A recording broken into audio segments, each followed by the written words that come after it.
ನಮ್ಮ ದೇಶದ ಉಕ್ಕಿನ ಮಹಿಳೆ, ಈ ದೇಶಕ್ಕೋಸ್ಕರ ತನ್ನ ಪ್ರಾಣವನ್ನೇ ತ್ಯಾಗ ಮಾಡಿದಂತ ದಿವಂಗತ ಇಂದಿರಾ ಗಾಂಧೀಜಿಯವರು 50 ವರ್ಷದ ಹಿಂದೆ ನಮ್ಮ ದೇಶ ಬಡತನದಲ್ಲಿ ಬಳಲ್ತಾ ಇರುವಂತಹ ಸಂದರ್ಭದಲ್ಲಿ ಬಡ ಮಕ್ಕಳು ಕೂಡ ನಮ್ಮ ದೇಶದ ಭವಿಷ್ಯ, ಅವರ ಭವಿಷ್ಯ ಉಜ್ವಲವಾಗಿದೆ.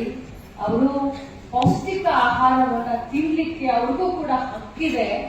ಬರೀ ಶ್ರೀಮಂತರ ಮಕ್ಕಳು ಬೆಳೆಯೋದಲ್ಲ, ಬಡವರು ಮಕ್ಕಳು ಬೆಳೆಬೇಕನ್ನುವಂತ ಒಂದು ಮಹಾನ್ ಆಸೆ ವಿಚಾರವನ್ನ ಇಟ್ಕೊಂಡು 50 ವರ್ಷದ ಹಿಂದೆ ಈ ಒಂದು ಅಂಗನವಾಡಿಯ ಕಾನ್ಸೆಪ್ಟ್ ಅನ್ನ ತೆಗೆದುಕೊಂಡು ಬರ್ತಾರೆ. ಯಾಕೆ ನಾವು ಕಾಂಗ್ರೆಸ್ನ ಪದೇ ಪದೇ ನಾವು ಮಾಡಿರುವಂತ ಕೆಲಸವನ್ನ ಹೇಳ್ತೀವಿ ಅಂತಂದ್ರೆ, ಕಾಂಗ್ರೆಸ್ ಪಕ್ಷ ಹುಟ್ಟಿದ್ದು ಈ ದೇಶಕ್ಕೆ ಸ್ವತಂತ್ರ ತಂದುಕೊಡ್ಲಿಕ್ಕೆ.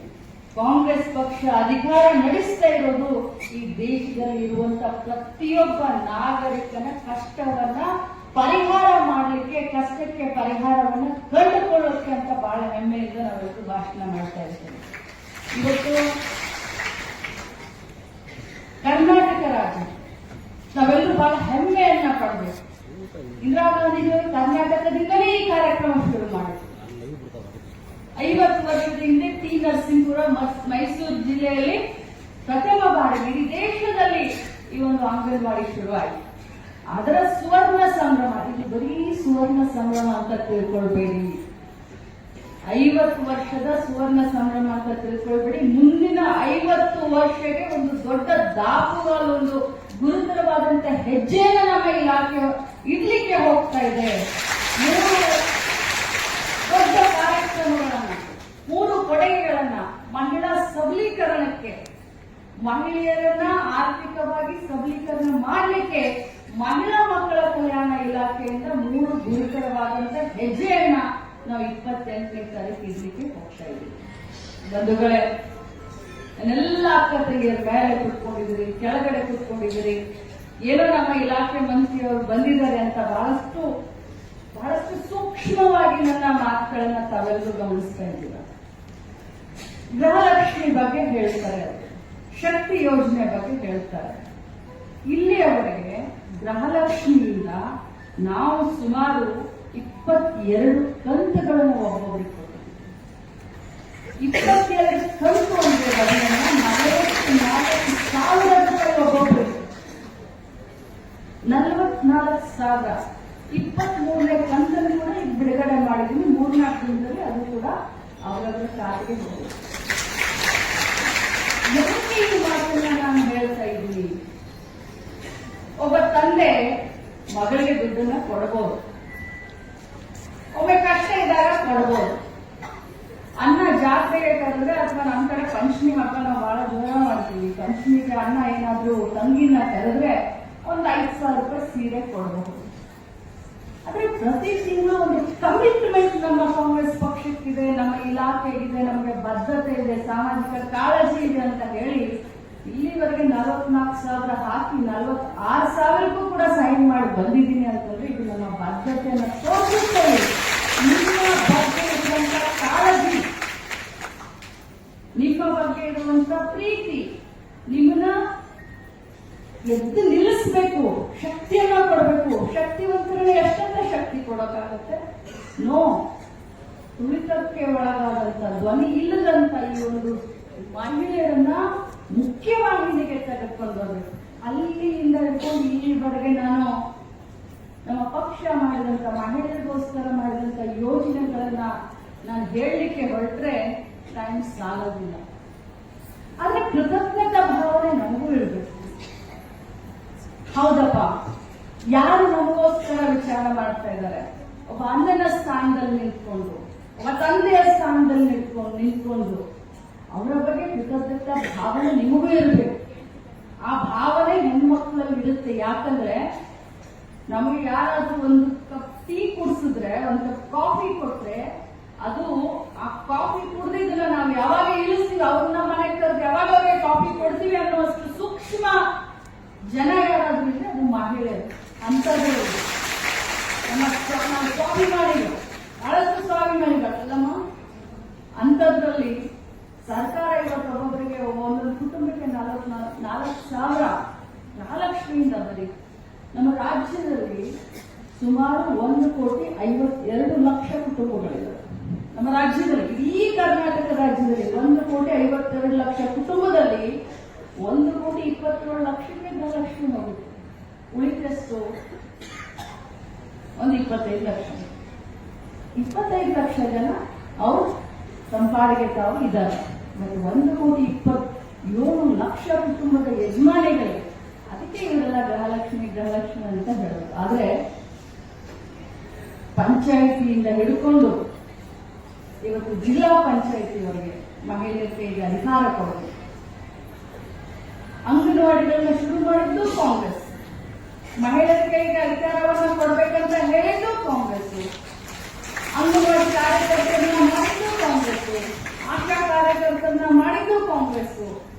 ಈ ಮಹಿಳೆ ಅಂತ ಅಂದ್ರೆ ಕಾಂಗ್ರೆಸ್ ಅದೇನೋ ಪ್ರೀತಿ. ಅದು ಇತ್ತೀಚಿನ ದಿನದಲ್ಲಿ ಏನಾಗ್ತಾ ಇದೆ, ನಾನು ಅದಕ್ಕೆ ಕೈ ಹಾಕ್ತಲ್ಲ. ಬಟ್ ನಿಮ್ಗೆ ಆ ಭಗವಂತ ಬುದ್ಧಿ ಕೊಟ್ಟಿದ್ದಾನೆ. 2 ನಿಮಿಷ ಕುತ್ಕೊಳ್ಳಿ, 4 ಗೆಳತಿಯರು ಸೇರಿ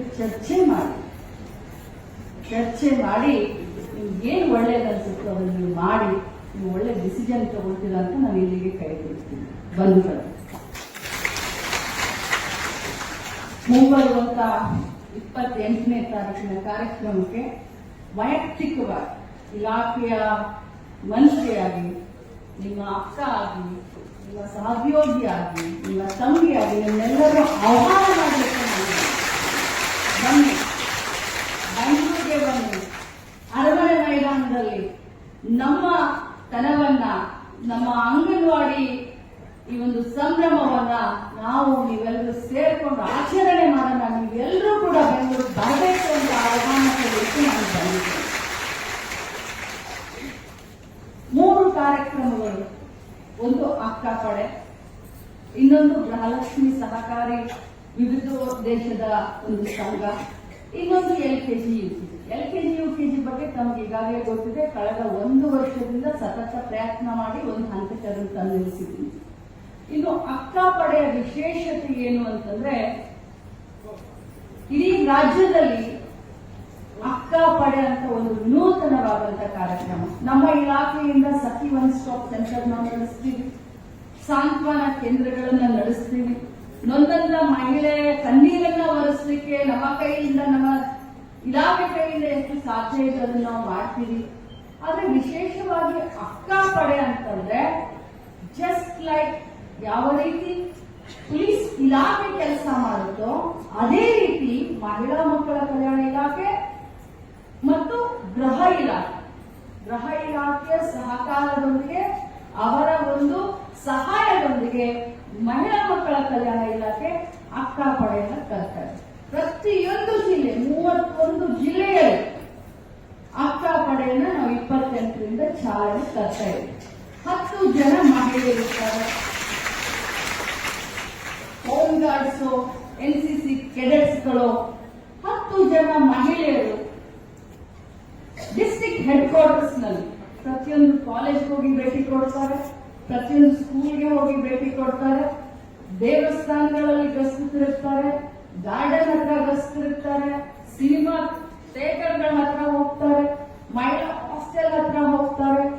ಯಾರಾದ್ರೂ ಹೆಣ್ಮಕ್ಳಿಗೆ ಚಿರಾಯಿಸ್ತಾ ಇದ್ರೆ ಬಸ್ ಸ್ಟ್ಯಾಂಡ್ ಹತ್ರ, ಕಾಲೇಜ್ ಹತ್ರ, ಎಲ್ಲೋ ಕಿರಿಕಿರಿ ಆಗ್ತಾ ಇದ್ರೆ ಅಂತವರು ಈ ಅಕ್ಕ ಪಡೆಯನ್ನ ತುರಂತಾಗಿ ಸಂಪರ್ಕ ಮಾಡಬಹುದು. 3 ತಿಂಗಳು ತಮ್ಮೆಲ್ಲರ ಸಹಕಾರ ಬಹಳ ಅವಶ್ಯಕತೆ. ಈ ಅಕ್ಕ ಪಡೆ ಚಾಲನೆ ಆದ್ಮೇಲೆ ಆ 3 ತಿಂಗಳು ನಾವು ಪಬ್ಲಿಸಿಟಿ ಮಾಡಬೇಕಾಗುತ್ತೆ. ನಮ್ಮ ಅಕ್ಕ ಪಡೆ ಕೆಲಸ ಏನು, ಕಾರ್ಯ ಏನು, ಯಾವ ರೀತಿ ಅದು ಮಹಿಳೆಯರಿಗೆ ಸಹಾಯ ಮಾಡುತ್ತೆ, ಮಕ್ಕಳಿಗೆ ಸಹಾಯ ಮಾಡುತ್ತೆ ಅನ್ನೋದನ್ನ 3 ತಿಂಗಳು ನಾವು ಮಾಧ್ಯಮದ ಮುಖಾಂತರ ಅಥವಾ ಪ್ರಚಾರದ ಮುಖಾಂತರ ನಾವು ಮುಟ್ಟಿಸಬೇಕಾಗುತ್ತೆ. ಈಗ ಎಲ್ಲೋ ಒಂದು ಮನೆಯಲ್ಲಿ, ಬೇರೆ ಕಡೆ ಬೇಡ, ನಮ್ಮ ಅಂಗನವಾಡಿ ಕಾರ್ಯಕರ್ತರಿರ್ಬೋದು, ನೀವಿರ್ಬೋದು, ನಿಮ್ಮ ಮನೆಯಲ್ಲಿ ನಿಮಗೆ ವೈಯಕ್ತಿಕವಾಗಿ ತೊಂದರೆ ಆಗ್ತಾ ಇದೆ. ಎಲ್ಲೋ ಮಾವನಿಂದ ತೊಂದರೆ ಆಗ್ತಾ ಇದೆ, ಎಲ್ಲೋ ಗಂಡನಿಂದ ತೊಂದರೆ ಆಗ್ತಾ ಇರುತ್ತೆ. ಯಾಕಂದ್ರೆ ನಾವು ಕಾರ್ಯಕರ್ತರಿದ್ರೆ ನಮ್ಮ ಮನೆಯಲ್ಲಿ ತೊಂದರೆ ಇಲ್ಲ ಅಂತ ಏನಿರೋದಿಲ್ಲ ಅಲ್ಲಮ್ಮ.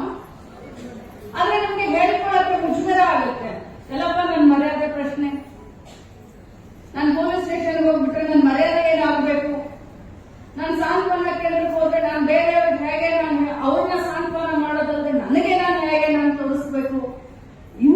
ಸಂದರ್ಭದಲ್ಲಿ ನಿಮ್ಮನ್ನ ಆದಿಯಾಗಿ ಹಿಡ್ಕೊಂಡು ನನ್ನನ್ನ ಆದಿಯಾಗಿ ಹಿಡ್ಕೊಂಡು ನಾವು ಅಕ್ಕಪಡೆಯನ್ನು ಸಂಪರ್ಕ ಮಾಡಬೇಕು. ನಮ್ಮ ಹೆಸರನ್ನ ಗೌಪ್ಯವಾಗಿರ್ತಾರೆ, ನಮ್ಮ ಐಡೆಂಟಿಟಿಯನ್ನ ಎಲ್ಲೂ ತೋರಿಸೋದಿಲ್ಲ, ನಮ್ಮ ಬಗ್ಗೆ ಯಾರ ಹತ್ರ ಮಾತಾಡೋದಿಲ್ಲ. ಆದ್ರೆ ನಮ್ಮ ಕಷ್ಟಕ್ಕೆ ಸ್ಪಂದಿಸುವಂತ ಕೆಲಸ. ಒಂದು ಕಾಲೇಜಿನಲ್ಲಿ ಕಾಲೇಜ್ ಹುಡುಗಿ ಹೋಗ್ತಾ ಬರ್ತಾ ಬಸ್ ಸ್ಟ್ಯಾಂಡ್ ನಲ್ಲಿ ಚಿರಾಯಿಸುವಂತ ಒಂದು ಹುಡುಗರು ಗ್ರೂಪ್ ಇರುತ್ತೆ. ಕಾಲೇಜ್ ಹತ್ರ ಬಂದು ಹಾಸ್ಟೆಲ್ ಹತ್ರ ಬಂದು ಚಿರಾಯಿಸುವಂತ ಹುಡುಗರು ಗ್ರೂಪ್ ಇರುತ್ತೆ. ಅಂತವ್ರನ್ನ ನೇರವಾಗಿ ಅಕ್ಕಪಡೆ ಹೋಗಿ ಅಂತವ್ರನ್ನ ಏನ್ ಮಾಡ್ಬೇಕು ಮಾಡಿ ಪೊಲೀಸ್ ಸ್ಟೇಷನ್ ಹಾಕುವಂತ ಕೆಲಸವನ್ನ ಗೃಹ ಇಲಾಖೆ ಸಹಯೋಗದೊಂದಿಗೆ ಮಾಡುತ್ತೆ. ಜಸ್ಟ್ ಲೈಕ್ ಪೊಲೀಸ್ ಎಲ್ಲ ಕಡೆ ಹೋಗ್ಲಿಕ್ಕಾಗಲ್ಲ. ಮಹಿಳಾ ಕಾನ್ಸ್ಟೇಬಲ್ ಪ್ರತಿದಿನ ಕಾಲೇಜ್ ಹತ್ರ ಹೋಗ್ಲಿಕ್ಕಾಗಲ್ಲ, ಪ್ರತಿದಿನ ದೇವಸ್ಥಾನದ ಹತ್ರ ಗಸ್ತಿರ್ಲಿಕ್ಕಾಗಲ್ಲ. ಆದ್ರೆ ಅಕ್ಕಪಡೆಗೆ ನಾವು ಸುಸಜ್ಜಿತವಾದಂತ ಬಲೆರೋ ವೆಹಿಕಲ್ ಕೊಟ್ಟಿದ್ದೀವಿ. 31 ಜಿಲ್ಲೆಯಲ್ಲಿ 31 SP ಆಫೀಸ್ಗೆ ಮತ್ತು 7 ಕಮಿಷನರೇಟ್ ಆಫೀಸ್ಗೆ ನಮ್ಮ ಇಲಾಖೆಯಿಂದ ಗಾಡಿ ಕೊಟ್ಟಿದ್ದೀವಿ, ಡ್ರೈವರ್ ಕೊಟ್ಟಿದ್ದೀವಿ. ಪ್ರತಿಯೊಬ್ಬರಿಗೂ ಕೂಡ ಇದರಲ್ಲಿ ಕೆಲಸ ಮಾಡುವಂತ 300 ಮಹಿಳೆಯರಿಗೆ ತಿಂಗಳಿಗೆ 15,000 ರೂಪಾಯಿ ಪೇಮೆಂಟ್ ಅನ್ನು ಕೂಡ ನಮ್ಮ ಇಲಾಖೆ ಕೊಡ್ತಾರೆ. ಈ ಕಾನ್ಸೆಪ್ಟ್ ಏನಕ್ಕೆ? ನಮ್ಮವರೆಲ್ಲರೂ ಸುರಕ್ಷಿತವಾಗಿರಬೇಕು ಅನ್ನುವಂತ ಒಂದು ಕಾನ್ಸೆಪ್ಟ್ ಇಟ್ಕೊಂಡು ಇದನ್ನು ಮಾಡ್ತೀವಿ. ಇನ್ನು ಗೃಹಲಕ್ಷ್ಮಿ ವಿವಿಧೋದ್ದೇಶ ಸಹಕಾರಿ ಸಂಘ, ಇದು ಸ್ವಲ್ಪ ತಾವು ಬಹಳಷ್ಟು ಆಸಕ್ತಿಯಿಂದ ಕೇಳಬೇಕು ಅಂತ ನನ್ನ ವಿನಂತಿ. ನಾವೇನೋ ಮಾಡಿದ್ವಿ ಸಂಘ, ನಿಮ್ಮೆಲ್ಲ ಆಶೀರ್ವಾದದಿಂದ ಇನ್ನೂ ಒಂದು ಬಾರಿ 28ಕ್ಕೂ ನಮ್ಮದೇ ಸರ್ಕಾರ ಬರುತ್ತೆ. ನನಗೆ ಒಂದು ಅಭಿಮಾನ, ನನಗೊಂದು ವಿಶ್ವಾಸ. ಆದ್ರೆ ಮುಂದೆ 32 ಕತೆ ಗೊತ್ತಿಲ್ಲ, ನೀವೆಲ್ಲರೂ ಡಿಸೈಡ್ ಮಾಡಬೇಕು. ಮುಂದೆ ಬಂದಂತ ಸರ್ಕಾರಗಳು ಕೂಡ ಗೃಹಲಕ್ಷ್ಮಿಯನ್ನ, ಈ ಸ್ಕೀಮ್ ಅನ್ನ, ಈ ಯೋಜನೆ ಬಂದ್ ಮಾಡಲಿಕ್ಕೆ ಸಾಧ್ಯನೇ ಇಲ್ಲ. ಅದು ಆಗಬಾರದು ಅನ್ನೋದಕ್ಕೆ ಇದು ಗೃಹಲಕ್ಷ್ಮಿ ಸಹಕಾರಿ ವಿವಿಧೋದ್ದೇಶ ಸಂಘನ ರಚನೆ ಮಾಡಿದ್ರು. ಯಾಕೆ ಅಂತ ಹೇಳಿದ್ರೆ, ಈ ಜಿಲ್ಲೆಯಲ್ಲಿ ಟೋಟಲ್ ಎಷ್ಟು ಜನ ಇದ್ದಾರೆ ಗೃಹಲಕ್ಷ್ಮಿ ಬೆನಿಫಿಷರಿಗಳು? 2,80,000. ಎಷ್ಟು ಜನರನ್ನ ಶೇರ್ ಹೋಲ್ಡರ್ ಆಗಿ ಮಾಡ್ತೀರಮ್ಮ ಸ್ವಲ್ಪ ಕೈ ಎತ್ತಿ ನೋಡೋದ್ರಲ್ಲಿ. ಎಷ್ಟು ಜನರನ್ನ ಶೇರ್ ಹೋಲ್ಡರ್ ಮಾಡ್ತೀರಾ ಸ್ವಲ್ಪ ಹೇಳಿ ನೋಡೋಣ. 2.5 ಲಕ್ಷ ಜನ ಮಾಡ್ತೀರಾ? ನಿಮ್ಮ ಮೇಲೆ ಇದು ಡಿಪೆಂಡ್. ನಾನಂತೂ ಬಂದು ಮಾಡ್ಲಿಕ್ಕೆ ಆಗೋದಿಲ್ಲ. ಗೃಹಲಕ್ಷ್ಮಿ ಆಗ್ಲಿಕ್ಕೆ, ಯಶಸ್ವಿ ಆಗ್ಲಿಕ್ಕೆ ಯಾರ ಕಾರಣ ಅಂತಂದ್ರೆ ನನ್ನ ಅಂಗನವಾಡಿ ಕಾರ್ಯಕರ್ತರು,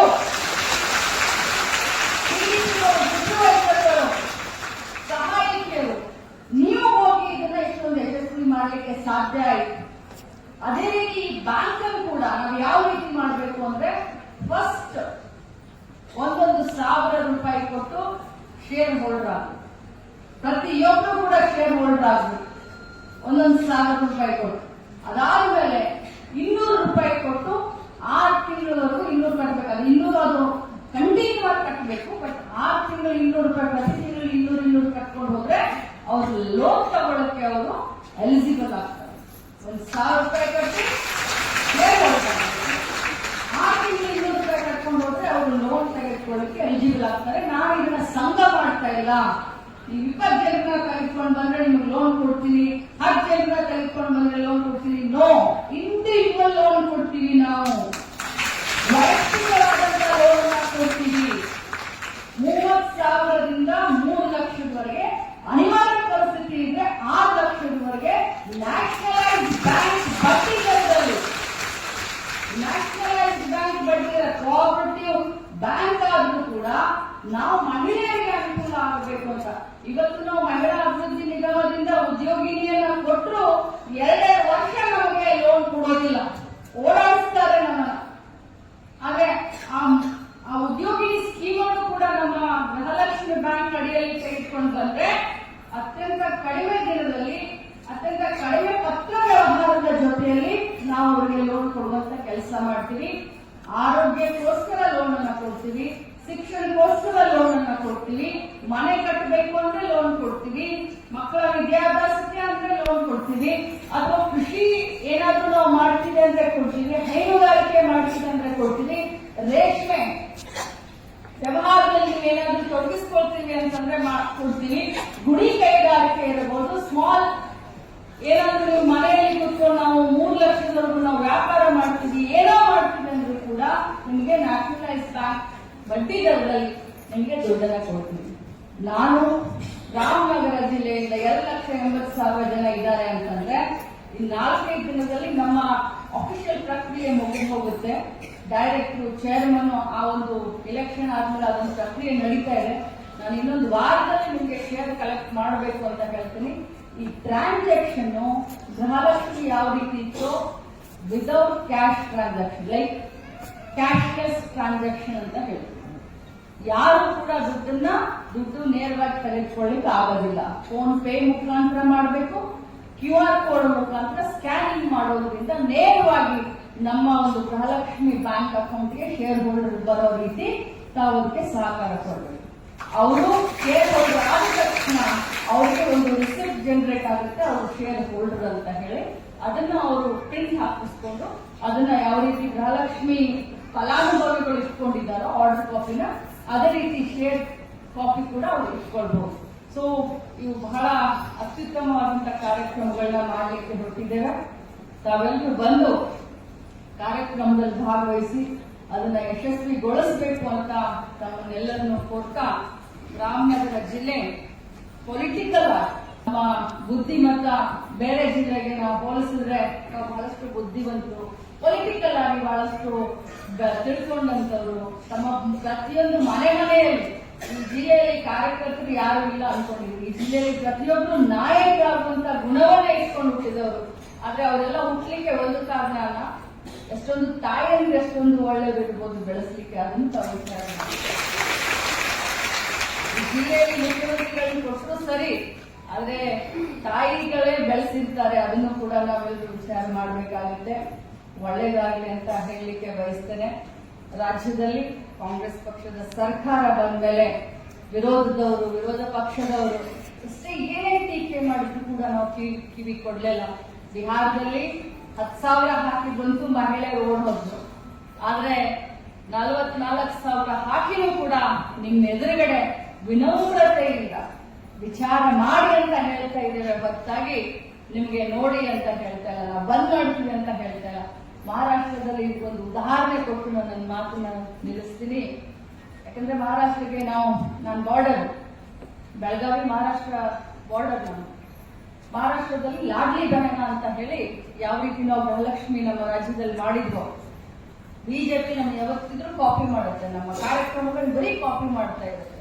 ದೇಶದಲ್ಲೂ ಕೂಡ ನಮ್ಮ ಟೀಕೆ ಮಾಡೋದು ಇಲ್ಲಿ ಕರ್ನಾಟಕದಲ್ಲಿ, ಬೇರೆ ಕಡೆ ನೋಡಿದ್ರೆ ನಮ್ಮ ಕಾರ್ಯಕ್ರಮಗಳನ್ನ ಆ ಕಡೆ ತಗೊಂಡೋಗಿ ಕಾಪಿ ಮಾಡೋದು. ಲಾಡ್ಲಿ ಬಹನ ಅಂತ ಹೇಳಿ ಮಹಾರಾಷ್ಟ್ರದಲ್ಲಿ ಕಾರ್ಯಕ್ರಮ ಮಾಡ್ತಾರೆ. ಅವರು ಒಬ್ಬ ಮಹಿಳೆಗೆ 2,500 ರೂಪಾಯಿ, ನಾವಿಲ್ಲಿ ಹೇಗೆ 2,000, ಅಲ್ಲಿ 2,500 ಅಂತ ಅನೌನ್ಸ್ ಮಾಡಿ, ಇಲೆಕ್ಷನ್ ಇನ್ನೇನು 45 ದಿನ ಇದೆ, ಕೋಡ್ ಆಫ್ ಕಂಡಕ್ಟ್ ಬರೋಕ್ಕಿಂತ ಮುಂಚೆ 3 ತಿಂಗಳದ್ದು ಒಮ್ಮೆ ಹಾಕ್ಬಿಟ್ರು. 2,500, 7,500 ರೂಪಾಯಿ ಒಬ್ಬರ ಅಕೌಂಟ್ ಹಾಕ್ಬಿಟ್ರು. ಎಲ್ಲರೂ ಗೆದ್ದು ಬಿಟ್ರು. ಅದಾದ್ಮೇಲೆ 6 ತಿಂಗಳು ದುಡ್ಡೇ ಹಾಕ್ಲಿಲ್ಲ.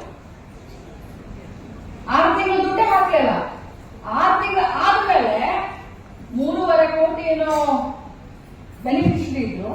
6 ತಿಂಗಳು ಆದ್ಮೇಲೆ ಅದನ್ನ ಸಾಣಿಸಿ ಸೂಸಿ ತೆಗೆದು ಎಷ್ಟೋ ಇದನ್ನ ಅದಕ್ಕೆ ಹಚ್ಚಿಬಿಟ್ಟು ಇಂಥದ್ದಾಗೋದಿಲ್ಲ, ಇಂಥದ್ದು ಬೆನಿಫಿಷರಿ ಆಗೋದಿಲ್ಲ ಅಂತ ಹೇಳಿ 2,500 ಘೋಷಣೆ ಮಾಡಿದ್ನ 1,500 ಮಾಡಿದ್ರು. ಮತ್ತೆ 3.5 ಕೋಟಿ ಬೆನಿಫಿಷರಿಯನ್ನ ತೆಗೆದುಕೊಂಡು ಬಂದು 1,10,00,000. This is what the difference between Congress and BJP. ಹೇಳೋದೊಂದು ಮಾಡೋದೊಂದು. ಕಾಂಗ್ರೆಸ್ ಅಲ್ಲ, ಆಗಲ್ಲ. ಹೇಳಿದ್ರೆ ಮಾಡೇ ಮಾಡೋದು. ಗ್ಯಾರಂಟಿ ಇನ್ನೊಂದು ಹೆಸರು ಕಾಂಗ್ರೆಸ್. ಮಾತು ಉಳಿಸ್ಕೊಳ್ಳೋರಾದ್ರೂ ಇದ್ರೆ ಅದು ಮುಖ್ಯಮಂತ್ರಿ ಆದಂತ ಸಿದ್ದರಾಮಯ್ಯವರು, ಉಪಮುಖ್ಯಮಂತ್ರಿ ಆದಂತ DK ಶಿವಕುಮಾರ್. ಅದಕ್ಕೆ ಹೇಳೋದು, ಈ ಪಕ್ಷದಲ್ಲಿ ಒಬ್ಬರಲ್ಲ, ಇದ್ದಿದ್ದು ಪ್ರಧಾನಮಂತ್ರಿಗಳು ಈ ದೇಶಕ್ಕೆ ತಮ್ಮ ಪ್ರಾಣವನ್ನ ತ್ಯಾಗ ಮಾಡಿದ್ದಾರೆ. ತಾವೆಲ್ಲರೂ ಈ ಕಾರ್ಯಕ್ರಮಕ್ಕೆ ಬಂದ್ರಿ, ತುಂಬಾ ಸಂತೋಷ ಆಯ್ತು. ಒಂದು ರಿಕ್ವೆಸ್ಟ್, ಇಷ್ಟೇ ಕಲರ್ಫುಲ್ ಆಗಿ ಅಲ್ಲಿ ಕಾರ್ಯಕ್ರಮಕ್ಕೂ ಬರಬೇಕು. ಒಳ್ಳೊಳ್ಳೆ ರೇಷ್ಮೆ ಸೀರೆಗಳನ್ನ ಹಾಕೊಂಡು, ತಮ್ಮ ಜಿಲ್ಲೆ ರೇಷ್ಮೆಗೆ ಬಹಳಷ್ಟು ಪ್ರಸಿದ್ಧ. ಆದ್ರೆ ನನಗೊಂದು ರೇಷ್ಮೆ ಸೀರೆ ತೆಗೆದುಕೊಂಡು ಬನ್ನಿ. ನಾನು ಉಟ್ಕೊಳ್ಳೋದಿಲ್ಲ. ಹೆಂಗಿದ್ರೆ ಹೀಗೆ ಇದ್ದೀನಿ ಯಾವತ್ತು ಗೊತ್ತಿಲ್ಲ. ಮಗನ ಮದುವೆಯಲ್ಲಿ ಮಾತ್ರ ಉಳಿಸ್ಕೊಂಡಿದ್ದೆ. ಸುಮ್ಮನೆ ತನ್ನ ರೇಕ್ಸನ ತಮ್ಮ ಮೂಡನ್ನ ಸ್ವಲ್ಪ ಫ್ರೆಶ್ ಮಾಡೋಣ. ಏನು